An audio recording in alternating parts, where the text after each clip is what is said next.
자, 마지막으로 한균수 매니저의 필살기 종목으로 넘어가겠습니다.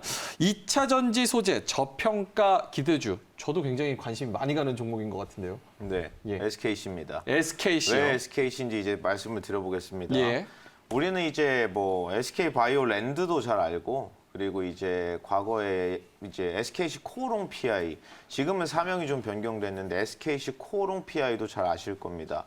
이 두 개 회사의 공통점이 뭐냐면 모 회사가 SKC이거나 SKC였습니다.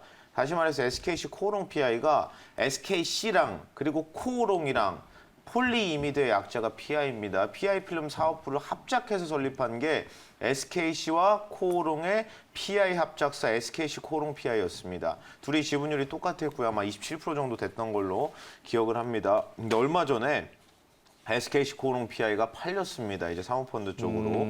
근데 이거 판돈으로 뭐 했을까? 당연히 판돈으로 SKC가 이 돈을 가져갔을 거고. 그리고 SK 바이오랜드는 왜 얘기했냐면 SK 바이오랜드가 이제 또 최대 주주가 SKC예요. 근데 SKC가 SK 바이오랜드도 팔려고 합니다. SKC 코오롱 PI는 이미 팔려서 사명이 바뀌었고 SK 바이오랜드도 팔려고 합니다. 이거 왜 팔고 있을까요? 그리고 앞에 이제 SKC 코오롱 PI를 판돈으로 뭘 했을까요? KCFT를 샀습니다. 그게 뭐냐면 국내에서 이제 지금 동박 만드는 회사 일렉포일이랑 동박이랑 같은 얘기입니다. 그리고 배터리 하면 이제 4대 소재가 양극재, 음극재, 전해질, 분리막인데 이 네 개를 제외하고 이제 전기차 시장과 성장성을 동행하는 게 일렉포일 동박이라고 말씀을 드렸고 국내에는 동박 만드는 회사가 상장사가 딱 3개밖에 없습니다. 일진머티리얼즈가 1등이고요. 2등이 SKC가 인수한 KCFT고요. 그리고 3등이 두산솔루스입니다.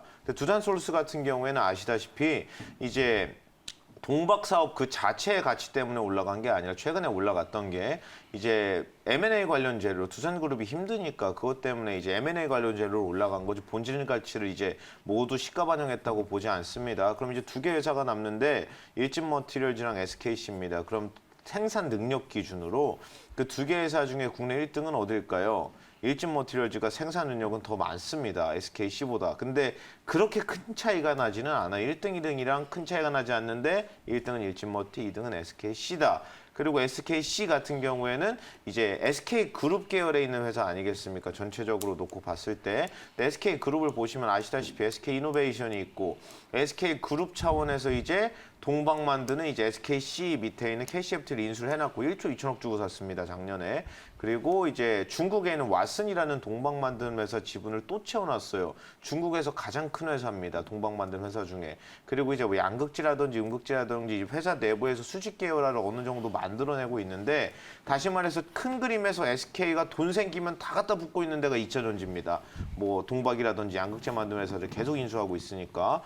그러면 SKC라는 회사가 전체 소재 중에 이제 동박, 일렉포일 쪽으로는 이쪽 회사가 담당을 하고 있는 거고 SKC 본업 같은 경우에 뒤에 있는 C가 이제 또 케미칼 쪽이다 보니까 원래 본업이 이제 화학 쪽입니다. 그래서 화학에서 일부 돈을 벌고 그거 번 돈에다가 지분 갖고 있는 거 팔아가지고 동박 회사 올인하고 심지어 이제 참고로 이제 KCFT를 인수할 때 1조 2천억을 주고 샀는데 KCFT 인수금융이 1조 2천억 중에 대출이 7천억 이상이었던 걸로 알고 있습니다. 그 말은 갖고 있는 현금 다 부어서 대출 쓸 수 있는 만큼 풀 대출을 써서 샀다는 겁니다. 그만큼 이제 이쪽으로 힘이 많이 실리고 있고 동박 만든 회사 중에는 결국 두 개 남잖아요. 솔루스를 빼면 일진머티의 장점은 뭐냐면 실적에 정말 많은 부분이 동박 쪽에서 나옵니다. 이쪽이 메인 사업부기 때문에. 그리고 이제 단점을 말씀드리면 일진머티가 움직이는 게 조금 무거워요. 그리고 SKC 같은 경우에 단점은 SKC보다 SKC가 인수한 KCFT 얼마 전에 사명을 바꿨습니다. SK 넥실리스로. 그건 중요한 건 아닌데 2등이다. 단점은 첫 번째 단점 2등이다. 그리고 두 번째 이제 장점을 말씀드리면 일진모티보다 움직이는 게 가볍습니다. 그리고 장점이 하나 더 있는데 그게 뭐가 될 거냐면 화학사업부가 섞여 있어가지고 그래서 그런 영향이 분명히 있겠지만 밸류가 조금 더 쌉니다. 화학이 섞여 있는 회사들이 기본적으로 밸류가 이제 많이 멀티플을 안 쳐주기 때문에 화학사업부가 섞여 있으면 보통 싸긴 하지만 동박만 갖다 놓고 봤을 때는 조금 더 이제 화학 사업부를 감안하더라도 싸지 않은가. 그래서 이제 SKC를 오늘은 말씀을 드리려고 합니다. 예. SKC 차트를 함께 보시겠습니다. 분명히 오늘 지금 네. 62,200원에 5% 올라서 마감을 했네요. 네, 오늘 제가 두 개를 띄워놨는데 예. 거의 움직임이 비슷하지만 탄력이 다르죠. 위에 있는 게 SKC고 밑에 있는 게 일진머티리얼즈입니다. 저는 이제 일진머티리얼즈 얘기할 때도 뭐라고 하냐면 목표가 그냥 신고가입니다. 천보 과거에 5만 원, 6만 원 때도 천보 10만 원 갑니다. 이 얘기를 맨날 했었고 에코프로비엔 맨날 밑에 있을 때도 이 신고가 그냥 갑니다라고 얘기했는데 아직 못 간 게 오늘 가려고 시도한 게 SKC고 앞으로 따라갈 만한 게 일진머티리얼즈입니다. 그러니까 결론은 둘 다 좋아요. 근데 둘 중에 이제 빠른 시간 안에 퍼포먼스를 내야 되다 보니까 가벼운 걸로 하겠습니다. 움직임이 조금 더 탄력이 있는 걸로. 그래서 SKC로 하고 오늘 종가가 이제 62,200원인데 예. 매수가를 내일 시초가로 합니다. 그리고 목표가는 69,000원까지 69,000원을 일단 잡아놓고요. 손절가는 57,500원. 그래서 오늘 종목은 SKC입니다. 예, SKC 자세하게 설명을 해주셨고요. 내일 시초가에 매수하도록 하고 목표가는 69,000원 그리고 손절가는 57,500원을 잡아주셨습니다.